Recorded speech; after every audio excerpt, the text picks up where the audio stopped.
At dawn, a lone samurai woke before the temple bell. The floor beneath him was cold. He folded his bedding with care. He rinsed his face with water drawn from a wooden bucket. No rush. No thought of the battles he had survived. No thought of the ones that might come. He swept the small room where he slept. Dust gathered every night. Dust returned every morning. He accepted this without irritation. Outside, the garden waited. Stones lay where they had always been. Moss grew unevenly. A crack ran through one stepping stone near the gate. He did not fix it. He had chosen that stone long ago. He prepared rice, plain, warm, enough. He ate in silence. He cleaned the bowl himself. His armor hung on the wall. It showed marks from use, scratches, dull metal where polish had faded. He did not replace it. He maintained it. He checked each strap. He wiped the blade. He did not test its sharpness.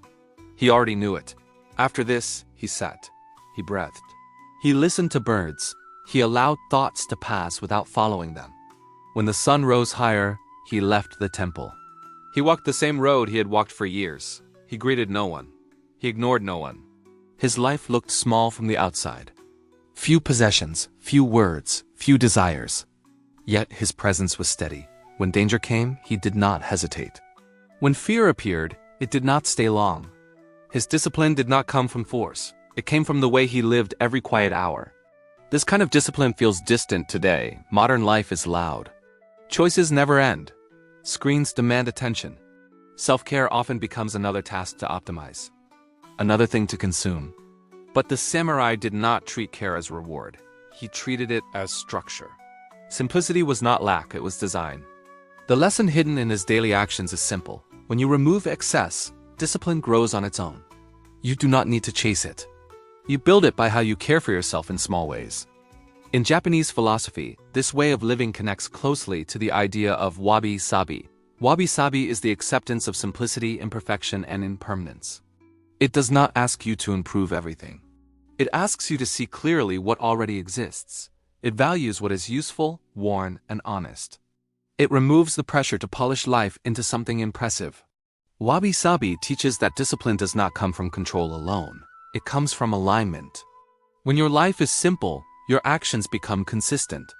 When your environment is calm, your mind follows. Self-care in this view is not escape.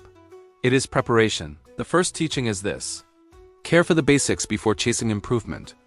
The samurai did not start his day with ambition. He started with cleaning, eating, and breathing. These acts grounded him. They reduced noise. In modern life, this might look like sleeping at the same time each night. Eating simple meals most days. Keeping your space clean enough to think. A person who stops skipping breakfast and tidies their desk each morning often notices better focus without trying harder. Discipline appears because the body and mind feel supported. The second teaching is to reduce choices so energy stays intact. The samurai owned little, not because of poverty. Because choice drains attention. Fewer clothes, fewer tools, fewer decisions. Today, someone might wear similar outfits each week. They might limit apps on their phone. They might plan meals ahead. A remote worker who removes social media from their phone often finds it easier to start work on time. They did not add motivation. They removed friction. The third teaching is to respect what is worn instead of replacing it. Wabi Sabi values use. Scratches show history. They show care over time. This builds patience. In modern life, this could mean repairing instead of upgrading. Keeping a phone longer. Maintaining routines even when they feel boring. A student who studies with the same notebook until it fills learns endurance. They stop chasing novelty. Discipline strengthens through staying. The fourth teaching is to move slowly enough to notice yourself. The samurai did not rush his morning. Slowness gave clarity. Fast movement hides mistakes. Today, someone might eat without screens, walk without headphones, sit quietly for 5 minutes before sleep.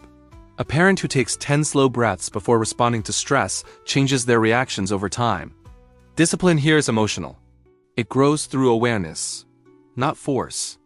The fifth teaching is to accept imperfection without lowering standards. Wabi Sabi does not mean careless. The samurai maintained his blade. He accepted wear, not neglect. In modern terms, this means showing up even when conditions are not ideal, writing even when focus feels low, exercising even when energy dips. A freelancer who works one focused hour daily builds consistency. They do not wait for perfect mood. Discipline comes from acceptance paired with action. The sixth teaching is to repeat small acts until they shape identity. The samurai did not think about being disciplined. He acted. Repetition shaped him. In modern life, this could be a daily walk, a nightly shutdown ritual for work, stretching every morning for 5 minutes. A person who reads 2 pages every night becomes someone who reads. Identity follows behavior, not the other way around. Japanese self-care often looks quiet. Bathing with intention, cleaning as meditation, eating seasonal food. These are not luxuries, they are systems. They lower chaos. Discipline does not need to shout when life is organized around care. Many people today believe discipline requires harshness. They believe self-care is softness. This is a misunderstanding. In Japanese thought, care creates strength. Simplicity removes distraction. Together, they build a steady mind. Look at burnout, it often comes from excess. Too many goals, too much input, too little rest. Discipline collapses under this weight. The answer is not more pressure. It is fewer demands. When you simplify, you see patterns. You notice what drains you. You notice what restores you. You begin to choose with clarity. This is discipline in practice. Quiet, reliable, sustainable. The samurai did not wait for motivation. He did not seek balance through comfort. He shaped his days with intention. His self-care was not indulgence. It was duty to himself. You can apply this without changing your entire life. Start small. Remove one unnecessary habit. Add one simple care ritual. Protect it. Repeat it. Let it become normal. Over time, you will notice something shift. You hesitate less. You follow through more, not because you push harder, because your life asks less from you. This is the hidden strength of simplicity. It clears space for discipline to grow naturally. You do not need to become someone new. You need to live in a way that supports who you already are. When care is simple and consistent, discipline stops being a struggle.